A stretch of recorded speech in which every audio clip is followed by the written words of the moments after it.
Hello and welcome to the Ellen Made Book Club. Today I'm doing the Audiobooks tag.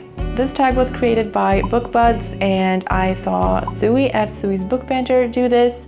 No one tagged me to do it. I just figured I am on a roll today with filming some tags, and so yeah, this one sounded interesting to me, so I thought, why not do it? And yeah, this is all about audiobooks.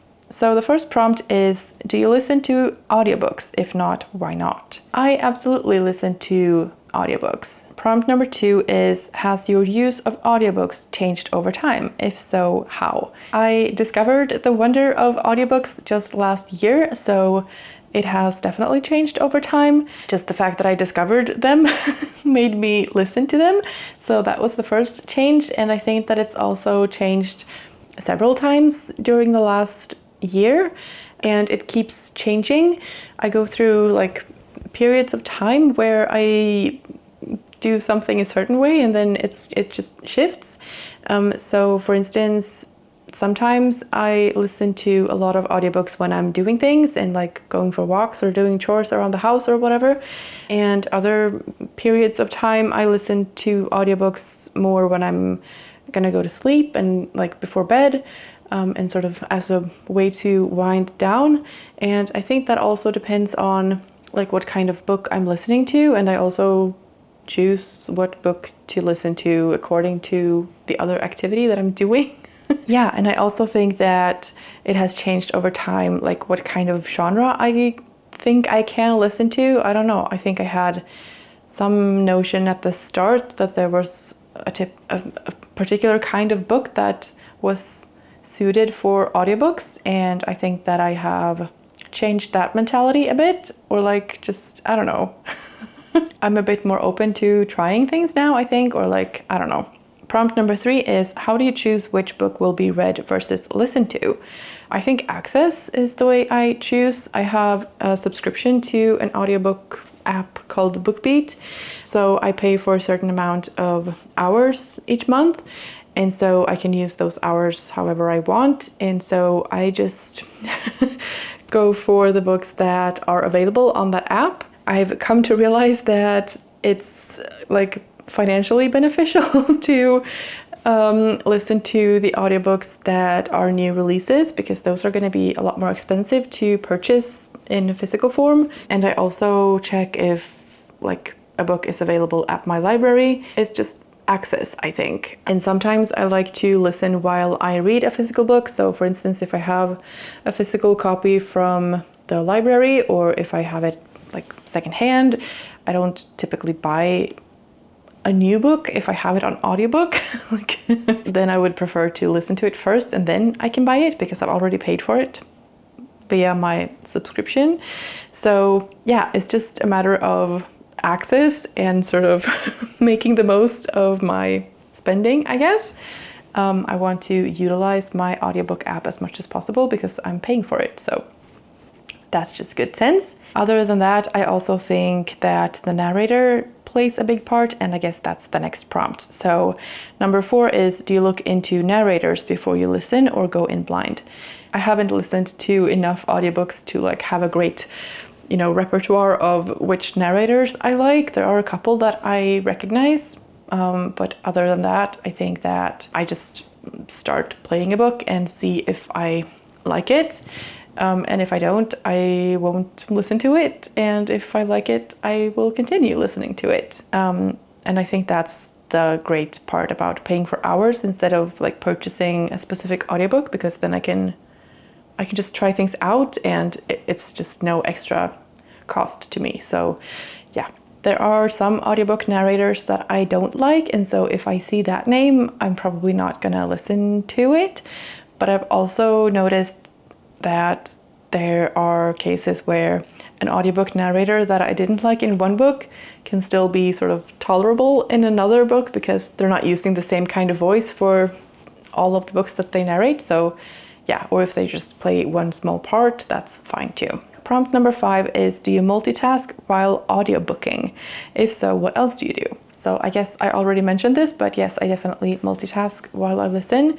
I can't do like mental multitasking, like I can't listen to something while I'm working or if there's a project and I have to use my brain, I can't listen to an audiobook at the same time. That's too much for my brain. But if it's something very like monotonous and straightforward, like, I don't know, washing the dishes or going for a walk, that's something that I enjoy doing while I listen to an audiobook. Cooking is another great activity for me to pair with audiobook, because I usually don't have to think too much when I'm cooking. If it's like organization or like sorting things and I have to think, then I can't listen.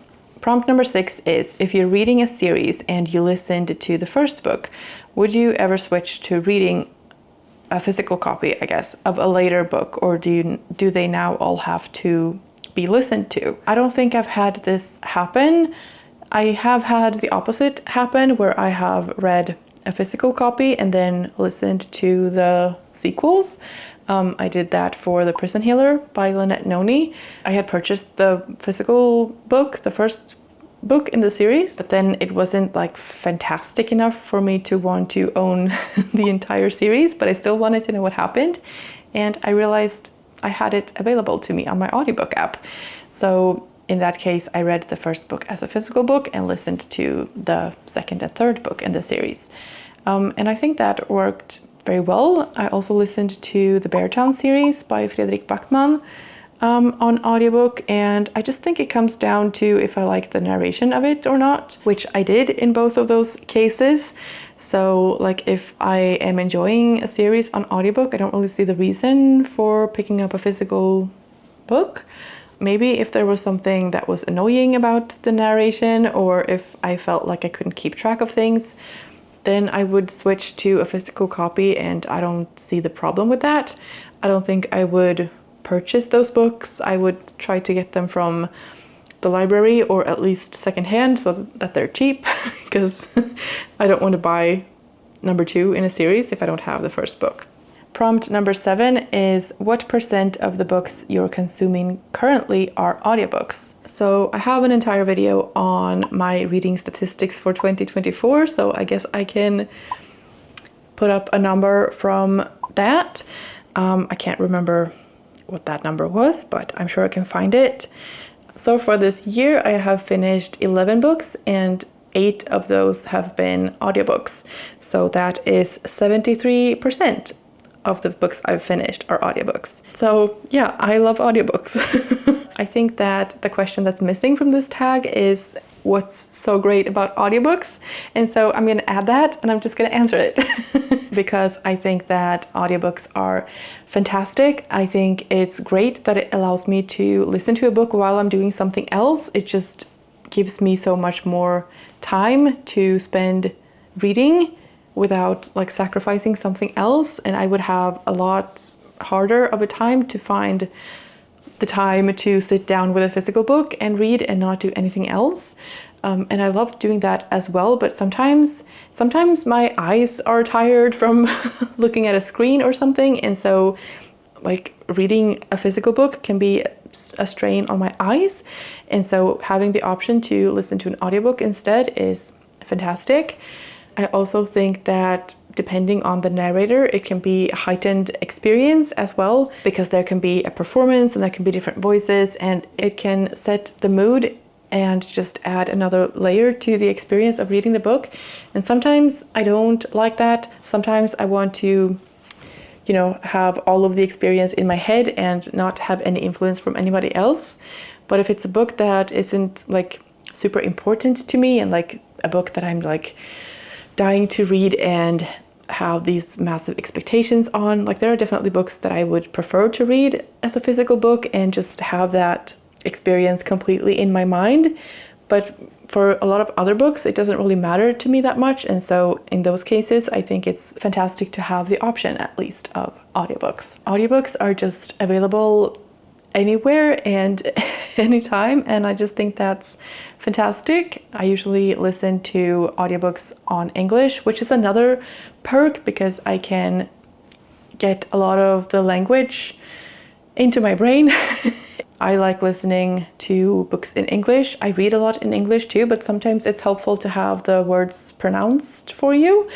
I know that Kat at Curious Cat, she's been listening to books in Swedish to practice her Swedish, and she listens to books that she already knows the story of, and just listening to them in Swedish helps her to sort of keep that knowledge a bit more fresh, because you have to do that with languages, obviously.